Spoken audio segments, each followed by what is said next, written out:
Hi, David Mark here, Rabbi David Mark. And you know what I've been doing? I've been talking to myself for the last 4 minutes.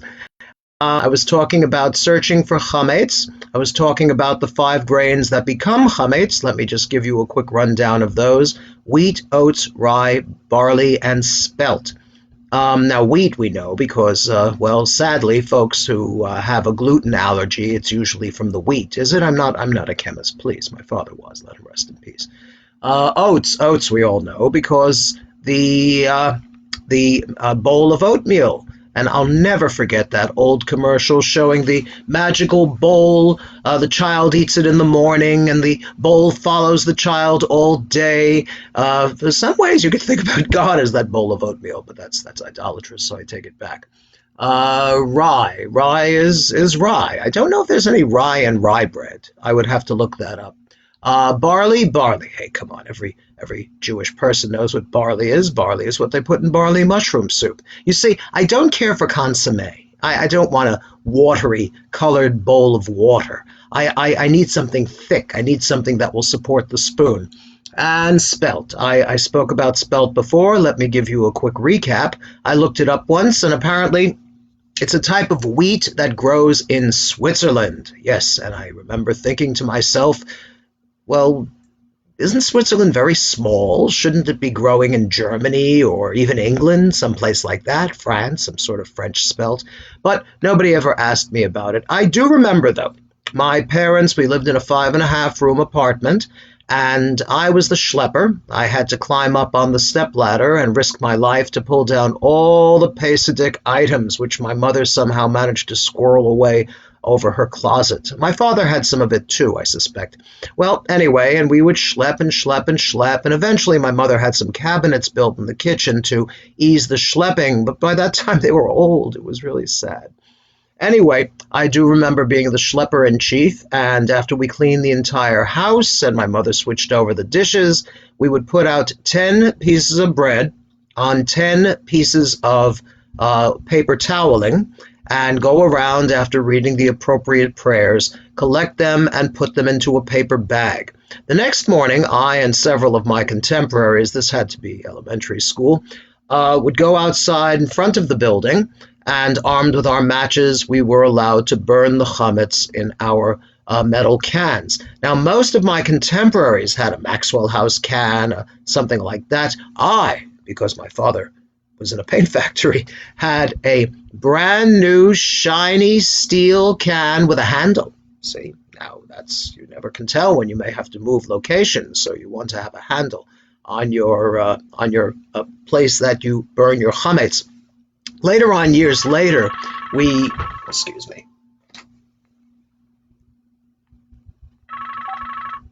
Sorry. Years later, when we were living in New Hampshire, I discovered, well, of course, you all know that when you take your can, whether it's a high C can, such as would be appropriate in a house that has small children, you would bang holes in the bottom to allow the free flow of oxygen. As an old Boy Scout, I know all about fires, and I went through a whole box of Ohio Blue Tips once trying to build a fire while camping out. Well, anyway, my daughter was very little then, and she had a fire helmet, and she'd put on her fire helmet and load her water pistol, and she would be my fire person. And we would say all the prayers, but I have nice memories of that. Kol chamira v'chamia di'ika birshuti v'she'ena birshuti. Let's see, all leavened stuff, all chametz, which may be in my jurisdiction or not in my jurisdiction, I hereby declare null and void, ki afra di ar'a. I make it hefker. Hefker is a particular category in Jewish law which says, I no longer own it, I renounce any ownership I may have had, and this passes on to whomever wants it, which in our case was very lovely because we would throw the crumbs into the backyard and the birds would help themselves. And one thing I've discovered about Florida, we don't have birds interested in crumbs. In New York, you could always find a stray squirrel. In New Hampshire, my goodness, we had deer, we had moose. I don't think moose eat crumbs either. But that was the experience of burning chametz. And of course, if you have larger containers of chametz, I am always thinking of the famous Tupperware container of flour. Well, then you have to contact the temple, and we become your agent to sell your chametz to a Gentile. And the Gentile becomes the symbolic owner of said chametz for the period of the Passover holiday. 7 days in Israel, 8 days outside, which is interesting also because when I was living in Israel for the year, for my junior year of abroad, they told us, if you intend to make aliyah, if you intend to move here permanently, then you are allowed to keep 7 days of Pesach and have only one Seder. If, however, you have the opinion that you're going to be going back to Chutz La'aretz, you're going to go back to your native country, then you have to keep 8 days. Well, at the time, we were young, we were idealistic, we were all very gung-ho on Aliyah, so we all kept 7 days. I recall that they put us out to kibbutz because they sold the entire university. This was Bar Ilan University. They sold the entire university to a Gentile, in this case an Arab gentleman whom I did not know and who for the period of 7 days owned a major university. So there I am out on kibbutz, and well, there's me, there's my friend Marty, who went on to become a social worker in the Bronx, also worked for the census, which is not steady work, and the first day they had me sweep out the chapel, and I have good memories of that. I have to say, though, it was the loneliest Pesach of my life, because kibbutzniks are kind of standoffish to begin with. I'm not casting aspersions against anyone. And they knew I wasn't even a mitnadev. I wasn't even a volunteer. I was only there for the 7-10 days, whatever it was. So I sat there at the table with the other leftovers, and they sang, and I kind of sang. But it was kind of sad. I guess I missed the Seder when in my parents' house. Although the Seders, to be honest, my parents' house consisted mainly of my father chugging through the Haggadah, doing every single word in Hebrew, and I would sing along and try to speed him up, but it didn't really make much of a difference. My father, let him rest in peace, was a man of single mind, and that's what he did. So let's take a look at Haggadahs. Look what I found. See, the cool thing about being a rabbi, let's hold this up. The cool thing about being a rabbi is that people leave off books at the shul, at the temple, and I am a great lover of books. Well, look what came to my notice, a 1936 Maxwell House Haggadah. See, good to the last drop, huh?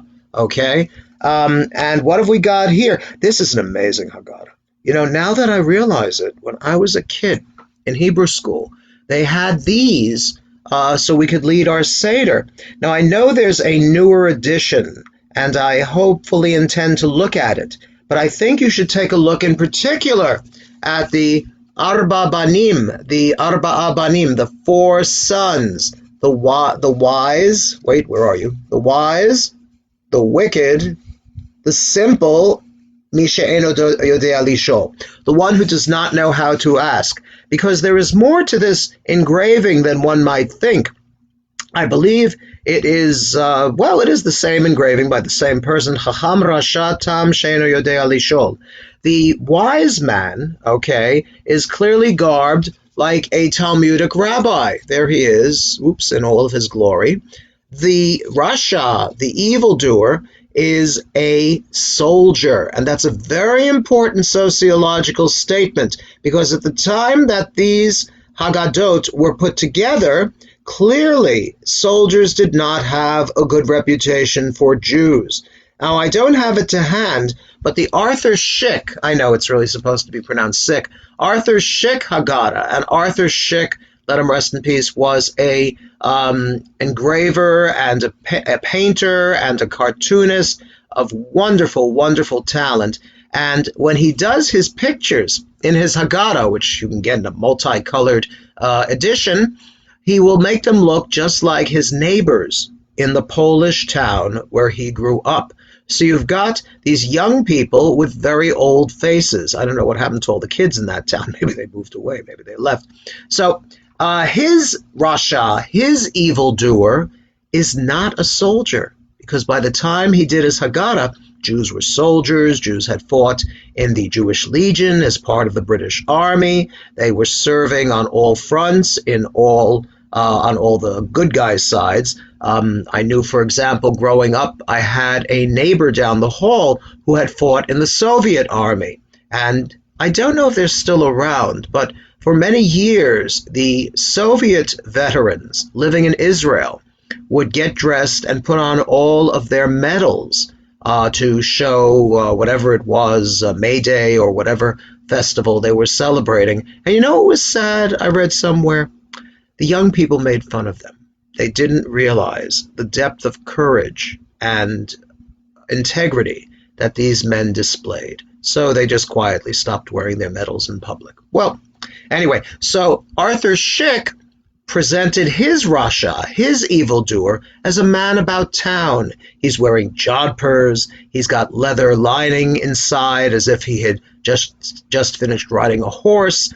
He's wearing a Norfolk jacket with a belt in the back, and gloves, and a monocle, and a derby hat. So what Szyk did was he took the age-old idea of the Rasha, the evildoer, and made him a man about town.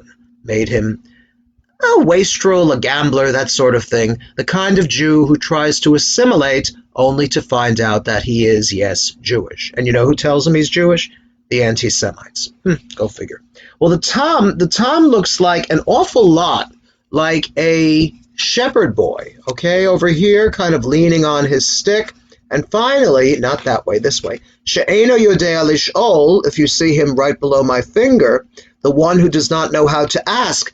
I read somewhere that this particular posture of standing there and pleading, okay, with the hands up like this, is a very old gesture which would be made by a defeated person.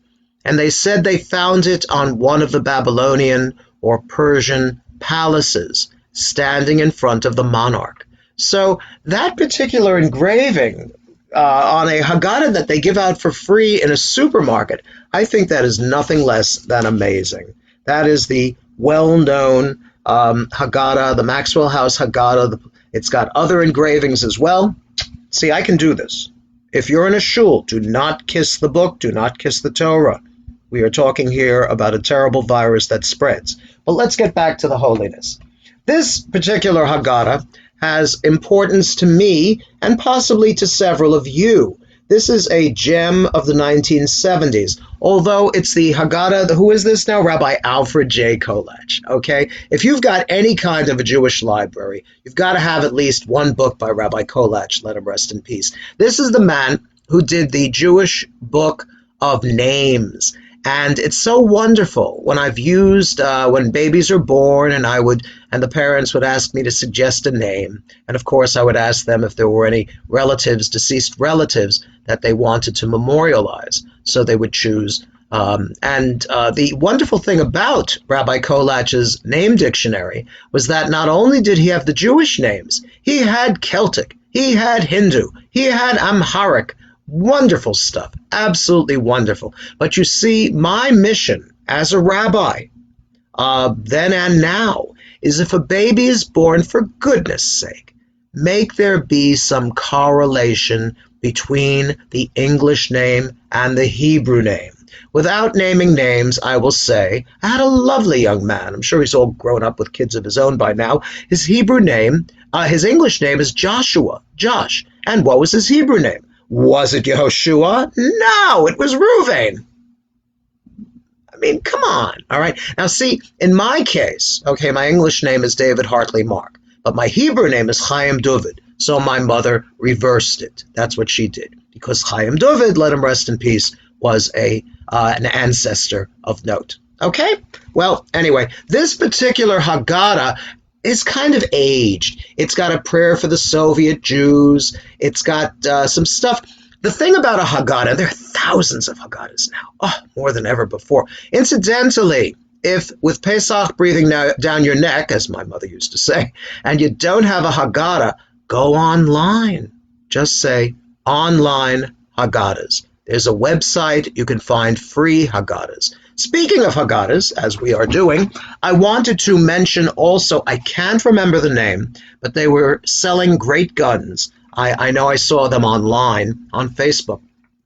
It was the Haggadah of Israel Liberation, and I probably have the name wrong, but what is significant is the notes that they gave along explaining it were, oh, the Haggadah does not mention Israel, and this Haggadah mentions Israel, and this Haggadah takes pride in the return of the Jewish people to Israel. So, my antennas start to twitch. Every Jew has these antennas. Well, rabbis have antennas to detect Jews for Jesus.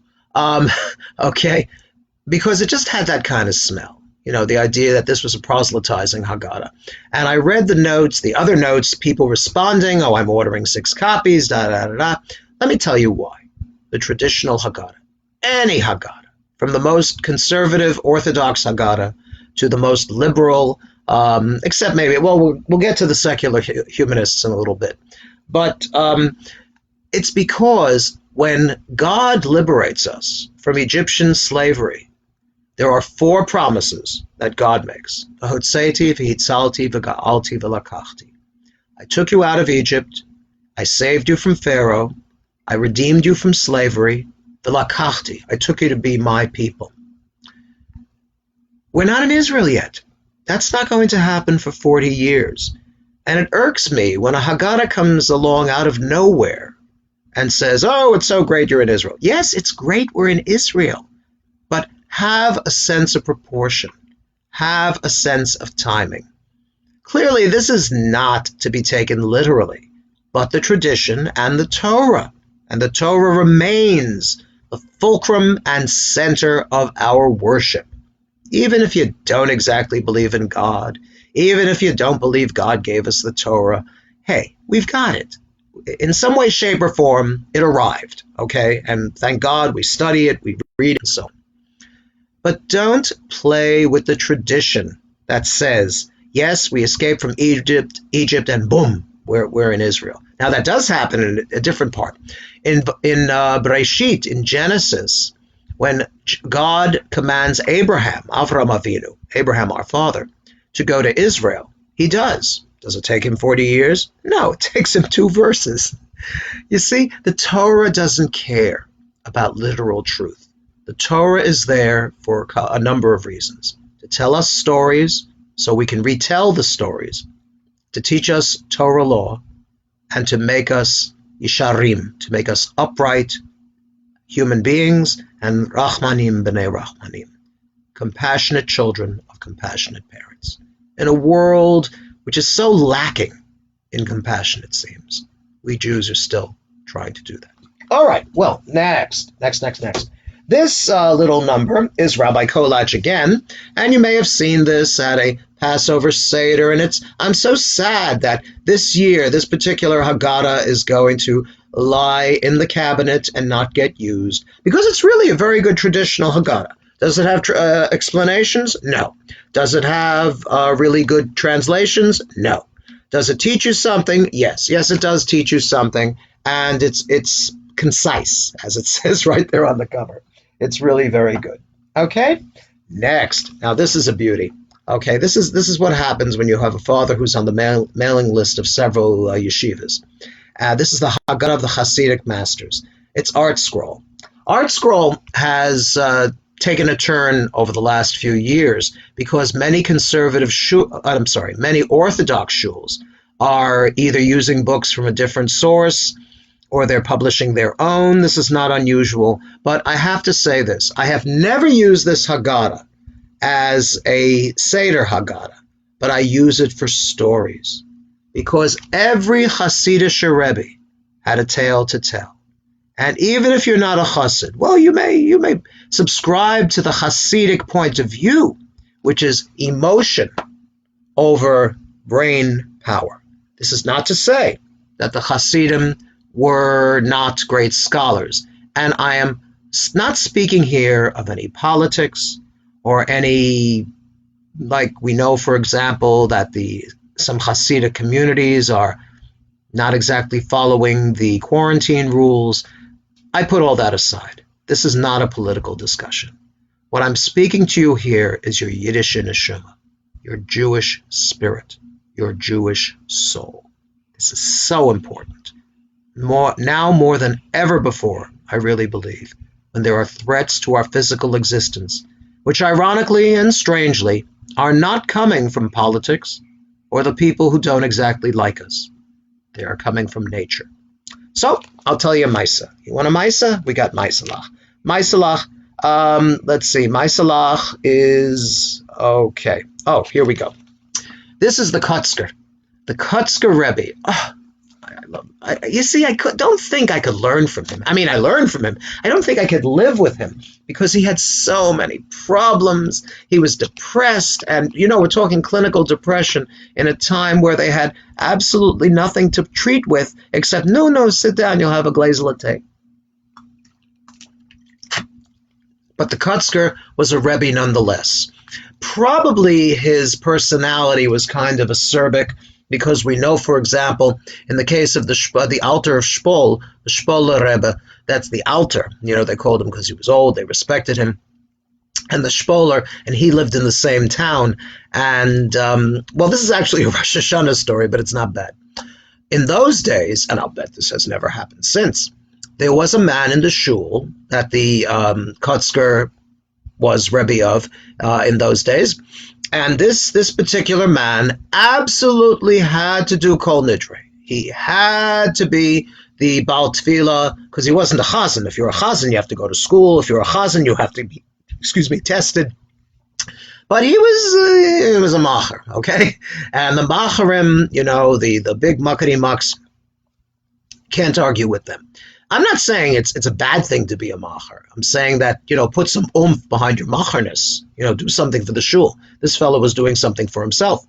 So he talked to this one, who talked to that one, who talked to the other one, who put a flea in the ear of the Rebbe. Not nice to put a flea in the ear of the Rebbe. To let him do the davening on Yom Kippur. Now, the davening on Yom Kippur, you should understand, and I think you do, has got to be done by somebody who is not perfect, but they have to be up there. They have to be a moral leader. It's not just somebody who gets up there because he likes Kostelanitz or is able to mimic Richard Tucker or Yossele Rosenblatt. This was the foolishness of a young person. Many years ago, I listened to Yossele, let him rest in peace, over and over and over. Great chazan of the 1920s. He even did vaudeville for a while. And I really thought I could hit the falsetto that he hit in Kol Nidre. Well, let's just say very quickly, I tried. Well, okay, so back to this fellow. So he's davening Kol Nidre, and the Kotzker is looking like he's been sucking lemons, not happy at all. And the fellow gets through the davening because, hey, if you're a macher, you're a macher. I don't know if he only wanted to do Kol Nidre or the rest of the davening. He probably only did Kol Nidre. So afterwards they said, no, Rebbe, what do you think? He says, says the Rebbe, he davened to please his wife. Now that is not a compliment. So this fellow, this macher, he goes and he complains to the Spoler. And the Spoler, he knows what side his bread is buttered on. What, you think politics is only now? Politics was then too, believe me. Politics go back to Adam v'Chava, Adam and Eve. And the Spoler contacted the Kotzker and said, you better leave town because you're not making a good impression on the people here. All right. So the Kotzker, he goes to the other town. I think maybe he wasn't the Kotzker yet. Maybe he moved to Kotsk. He lived there the last number of years of his life. But the man was so depressed that he ordered his shamus, his belfer. That's the gopher, go for the truck, go for the car, go for my suit. His belfer, his shamus, he ordered him to organize a work party. And they literally walled him up in his clois. The clois, which is, as you have guessed, related to the Latin word cloister, was the Rebbe's own personal room. Now, he wasn't walled up like a character in an Edgar Allan Poe story. No. He had the door still opened and shut. And in the door, they put a hole with another door so that the Rebbe could listen to the davening and say Amen when his Hasidim were davening. Now, before they walled him up, before he got really bad with the depression, they're at a Seder, and of course, my goodness, the Kutzker's Seder. That would have been something. That I would like to see. Maybe, who knows? Okay, the Kutzker is it's time for Eliyahu Hanavi, and that's really a very stirring part of the Seder. Eliyahu Hanavi, Eliyahu Hatishbi, and so on and so forth. And he sends one of the younger Hasidim to open the door for Eliyahu. And, he's an ignoramus. He doesn't know anything. He goes, but he believes. See if you believe. The Kutzker sends this young Hasid to go and open the door. And he opens the door. And he looks around. Does he see Eliyahu? Have you ever seen Eliyahu? No. Did your uncle drink the wine when nobody was looking? We don't have to talk about that. Okay. Anyway, the Chassid comes back, and the Rebbe says to him, "So, no, did you see Eliyahu?" And the Chassid shrugs his shoulders and says, Rebbe, he says, "Eliyahu did not come through the door." And Kutzker says, as gently as he can, even though he was not known for his patience, he says, Yingele, young man, Eliyahu does not come through the door. Eliyahu comes through the mind. And I love that. That is such a wonderful insight to the kind of rabbi he was, the kind of Jew he was. And it breaks my heart that the depression got so absolutely terrible long before lithium, long before all those other meds. And that was it. He didn't live to be very old either. A lot of these Hasidic Rebbes, they die very young, in their 30s, that kind of thing. I think that, Hartley, Rabbi Yitzchak, that is the great Kabbalist. I think he died, he was 38. Okay, so that was the Haggadah of the Hasidic masters.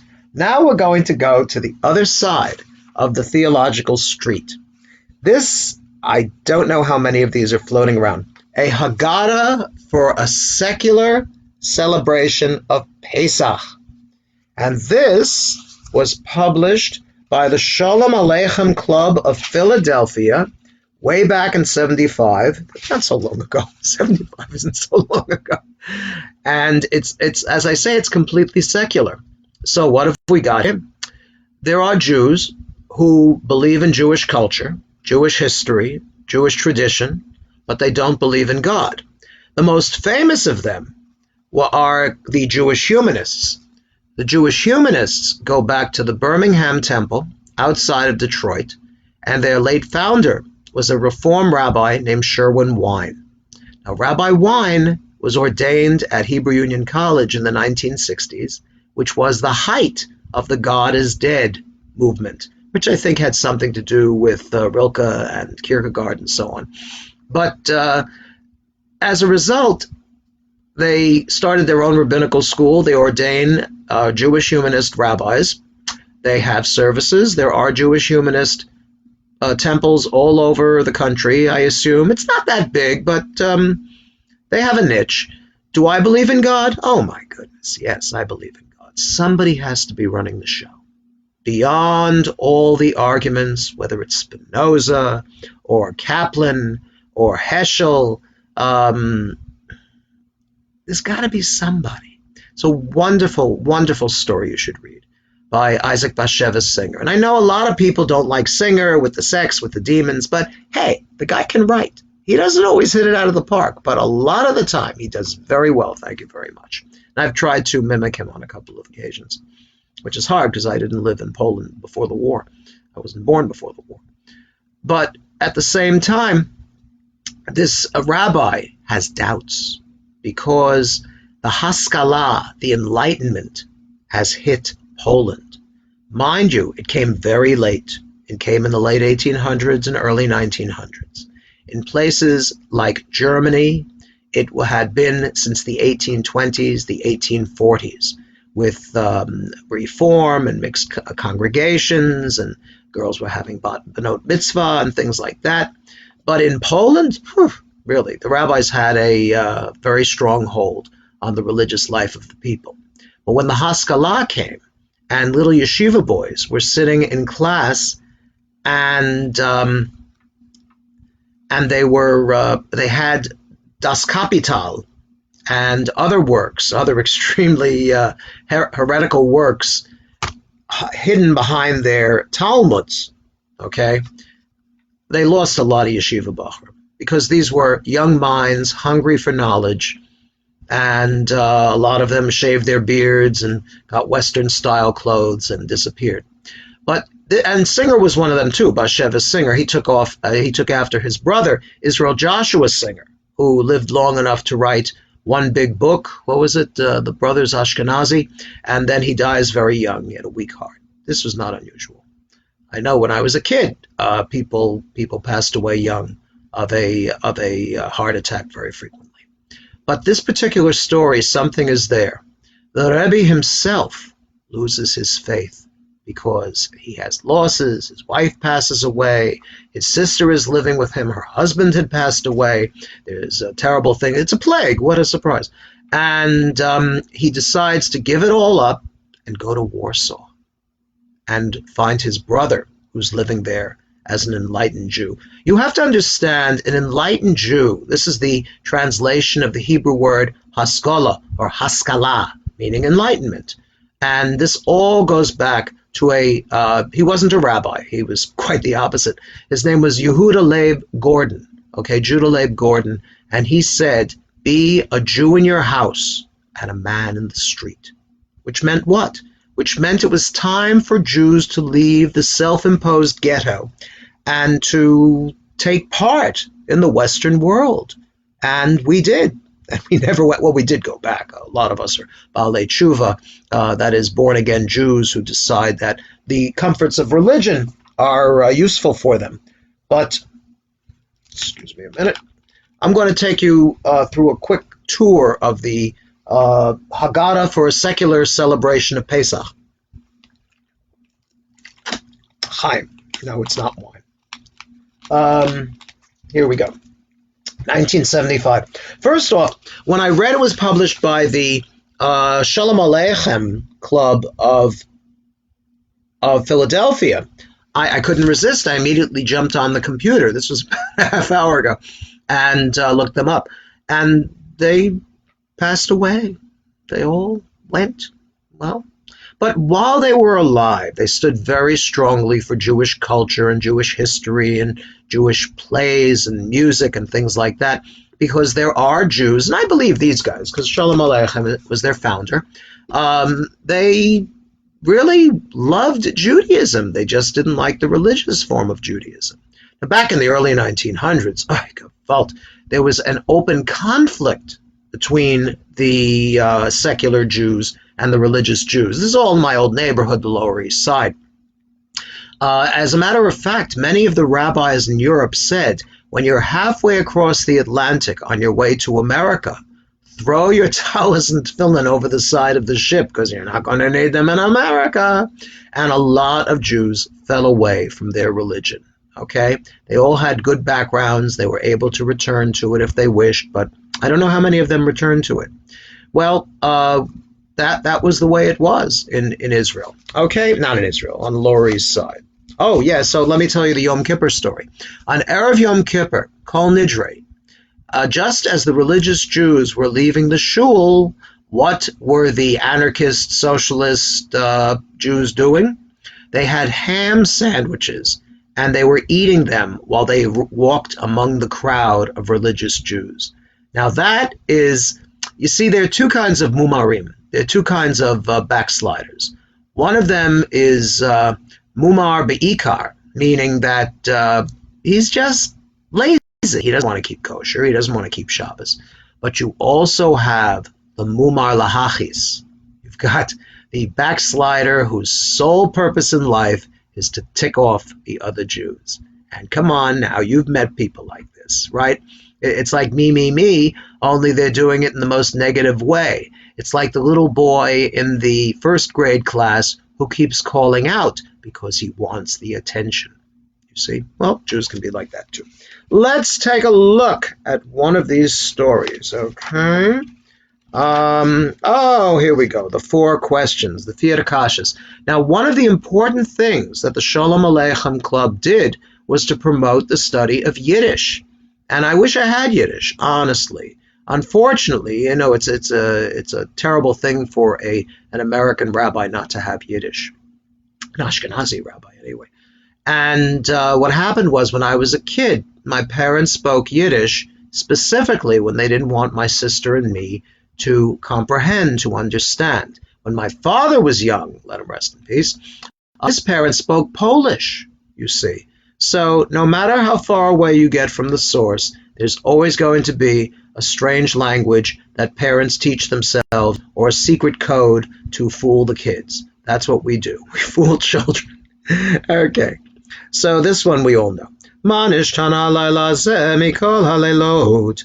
Farvos is de Nacht von Pesach anders von alle Nacht von a ganze Jahr. See, that's as far as my Yiddish goes. They were translating it into Yiddish, and what does it mean? It says, why is the night of Pesach different, or it should be how, farvos, for what, different from all the other nights of the year. Okay, so that's an example of what you find here. Oh, and this is amazing.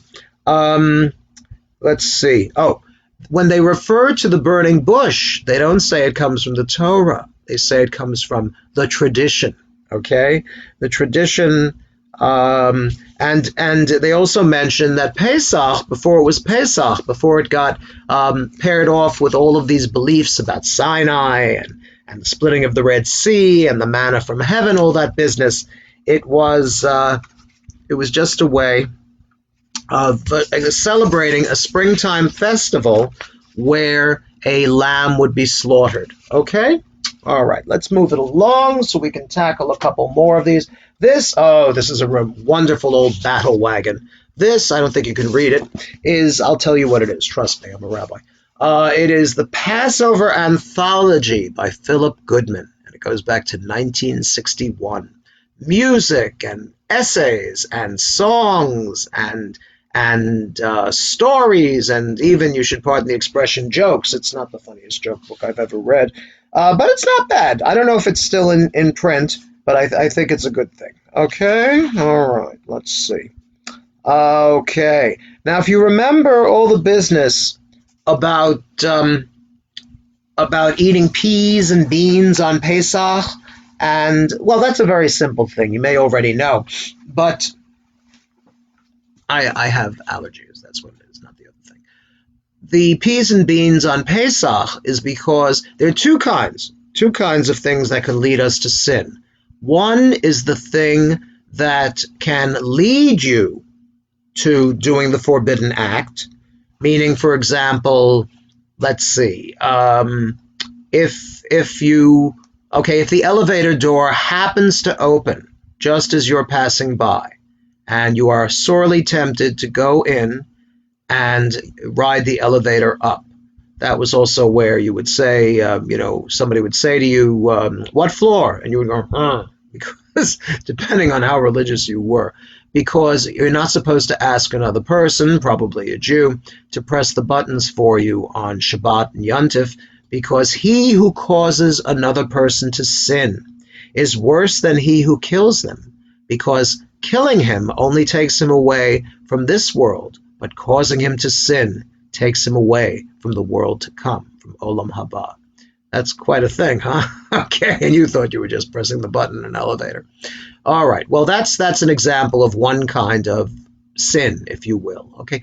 And I try not to get too hung up on it, because there are different words for sin. There's chet. Chet means missing the mark. It's like when you're shooting an arrow at the target and you just narrowly miss. That's one kind of sin. Chet. You had good intentions, but it didn't work out. The other is the avera, or the avera. The avera means, it comes from the word avor, to pass, to cross over. An avera is something which you do, which might, of necessity, lead you into a bad area. And there are all kinds of other sins. Pesha is a disgrace, that kind of thing. Well, anyway, so what do we have here? So back in the day, so with the peas and beans, if you eat peas and beans on Pesach, the rabbis taught, and this is not actually the rabbis didn't teach this. I don't know where this came from. It's not chametz. Garbanzos are not chametz. Peas are not chametz. String beans you're allowed because they don't look like something chametz, because it resembles the forbidden thing. And in Europe, they used to grind up peas and beans and bake them into loaves which resembled loaves of bread. That's why the resemblance is the thing which made it forbidden for all of these years. So that is why over the last probably, almost 20 years by now, a lot of Jews have been eating peas and beans on Pesach, because you can take garbanzos and pour them in a bowl of water, and they're not going to do anything. They're just going to sit there and get, wet. Okay? So, and our Sephardic brothers and sisters, they've been eating peas and beans because rice is a very important part of their diet. Interestingly, rice is mentioned in the Talmud. Most chametz is what they call chametz gamur, which means complete chametz. Beer is complete chametz. Whiskey is complete chametz. A loaf of silver cup, did they still make silver cup, is complete chametz. But rice, the rabbis say, is chametz nuksha, which means partial chametz. Now, what does that mean? I'll tell you, I don't know. Because, come on, I mean, you can split hairs about these things. And we do know this. This is historical. Where if a nice Ashkenazi Jewish girl marries a nice Sephardi boy, which happens all the time in Israel, my goodness, is she allowed to eat rice on Pesach? Yes, she is. Plus, she'll probably be the one cooking it. So we Jews, we get very etchy-petchy. Isn't that a great word, etchy-petchy, about mitzvot involving food? See? All right. So what have we got here? What we have here is that in Russia, during the 1800s, probably, either Alexander I, who was horrible, or Nicholas I, who was horrible, or Nicholas II, who was just plain stupid. But thanks to him, I and several of you are sitting here speaking English, and we're not a sad little pile of ashes from the Holocaust, and we're also not living in Tel Aviv and speaking a very good Hebrew. That's why we're here. Because when Tsar Nicholas II became the Tsar, when he took the throne, he had a minister by the name of Pobedonotsev. And Nicholas was convinced that the Jews had killed Jesus, and he wanted to get rid of them. So Pobedonotsev said, "Don't worry, Your Majesty. 1/3 will convert to Christianity. We will kill 1/3, and 1/3 will leave." Well, Pobedonotsev was totally wrong, because more than 1/3 left. 1.5 million Russian Polish Jews left during that particular time, between 1898 and 1920. And what happened in 1920? A racist Congress closed the doors against the Jews and the Italians. They didn't want any more of us swarthy, dark-haired people. They wanted Scandinavians. Sound familiar? They wanted blonde-haired, blue-eyed Scandinavian folk to move here. And some did, but not quite so many as the Jews and the Italians. All right. So back in Russia in the 1800s, say the 1840s, that's the time of the German immigration to America, there was a famine, and there was also an army camp right next to the Jewish town, and the macharim, not the macharim, what do they call them? The householders, the board of directors of the shul, went to the Rebbe and they said, "Rebbe, are we going to be allowed with the famine? Are you going to let us eat peas this year?" And the Rebbe says, "Yes, because there's a famine, you can eat peas." And the macharim said, "Oh, thank goodness, we'll be able to feed peas to the soldiers, to the Jewish soldiers." And the Rebbe said, "Oh no, I didn't say that.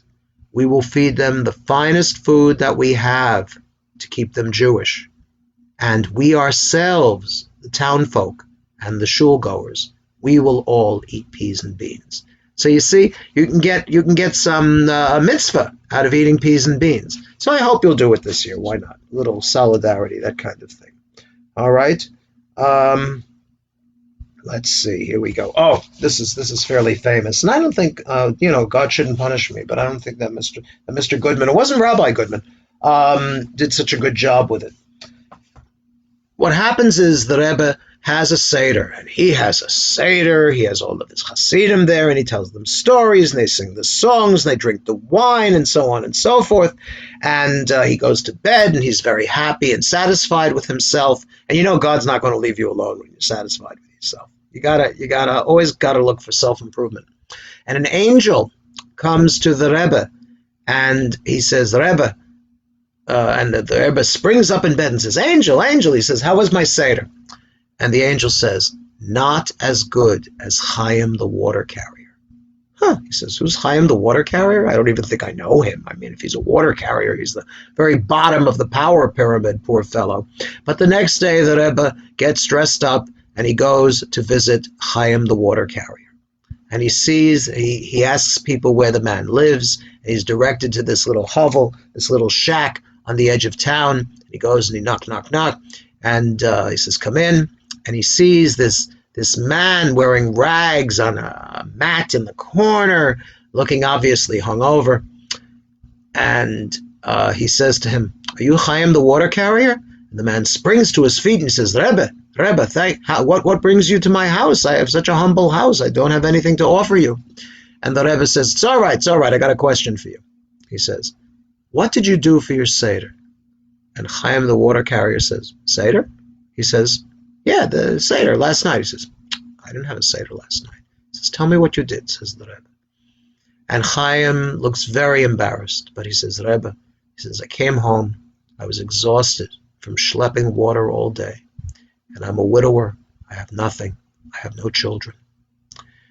And all I could remember from the brief time I spent in Cheder, in Hebrew school, before I had to go out and make a living when I was 12, I was never bar mitzvah. He says, was you have to get rid of the chametz. So what did I have in the house that was chametz?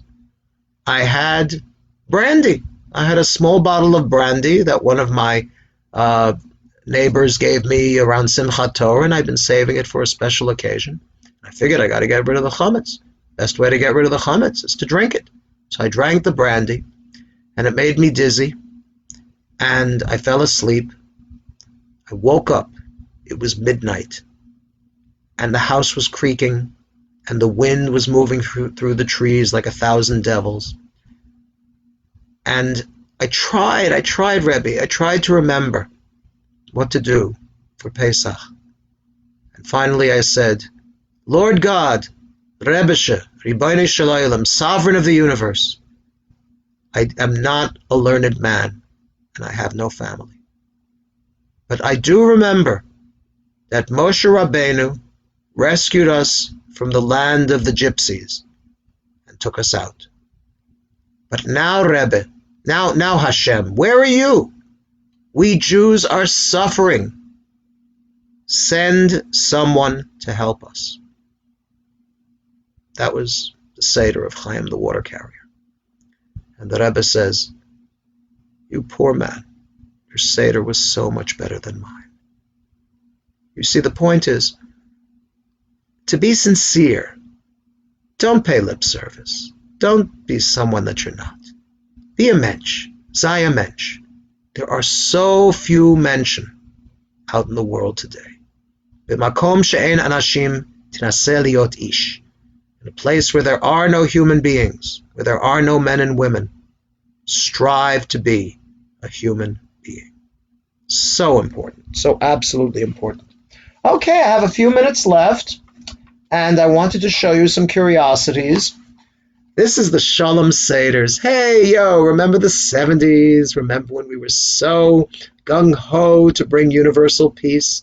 Still a good idea. These were put together by various authors, but my favorite part is the introduction by Rabbi Arthur Waskow. Rabbi Waskow was one of those firebrands of the 60s.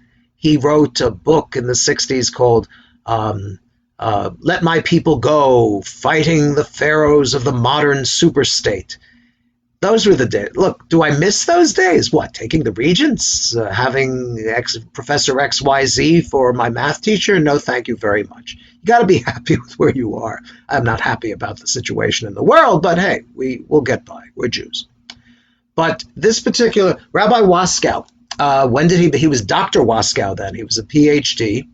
And then he turned around and got religion, his own form of religion. He's still he's the number one guy in the Sholom Center in Philadelphia, the same place where the Reconstructionist Rabbinical School is. And his wife should be well. She is Phyllis Ocean Berman. Yes, indeed. You can't forget a name like that. I met him on retreat at the old Eilat Chaim in upstate New York.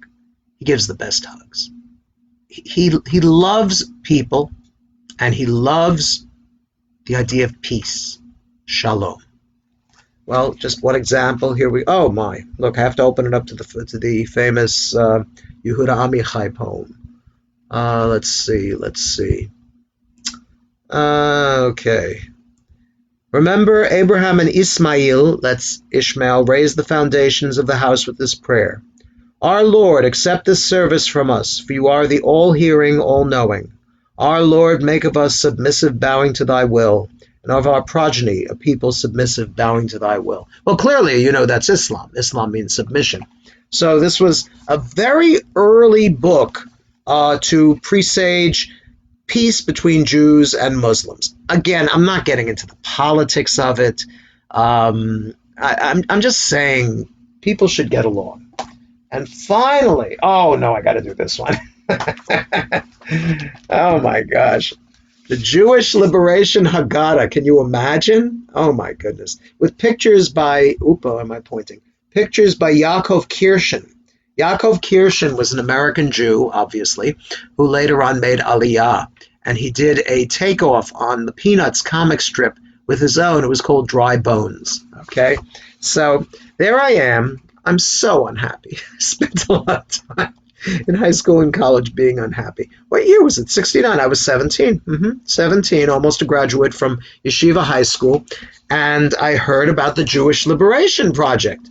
So nothing daunted. I heard they were having a Passover Seder somewhere in the 20s, which apparently was the revolutionary part of New York in those days. And I paid my $10 and I went.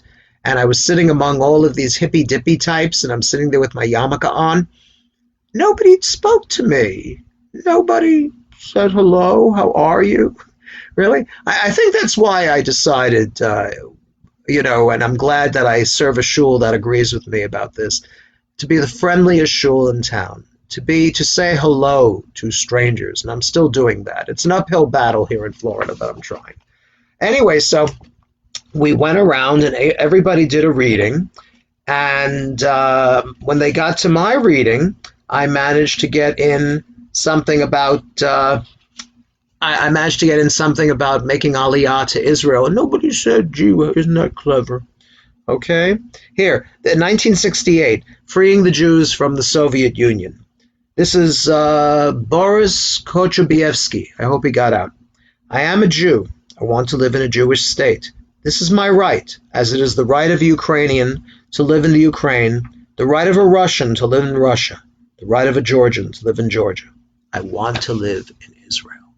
I hope they made it out. See, again, this is the same thing that you find in the Kolach Haggadah with the Soviet Jews, because Soviet Jews were the thing for us of the generation of the 1960s. Well, I was actually more the 70s. Maybe there was an overlap. As far as freeing the Soviet Jews. I remember walking. They used to let us out of yeshiva to go downtown and march in front of the Soviet mission to the United Nations. And we would march around. 1, 2, 3, 4, open up the iron door. 5, 6, 7, 8, let my people emigrate. I don't know if we were any very effective, and truth to tell, I was also there to look at the yeshiva girls, even though it was a very orthodox demonstration.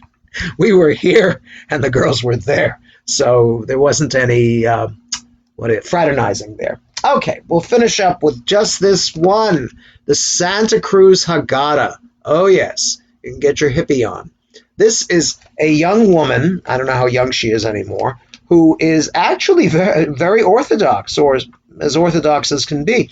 Karen G.R. Rogard. And she put this thing together, and I'll give you an example. Here we go. Oh, come on. It's the only Haggadah you'll ever see the Jews with surfboards at the Red Sea. Here's Dayenu. Okay, Dayenu, of course, Dayenu. Everybody knows Dayenu. Everybody loves Dayenu. But the meaning of Dayenu, it would have been enough. So Karen Rocard, excuse me.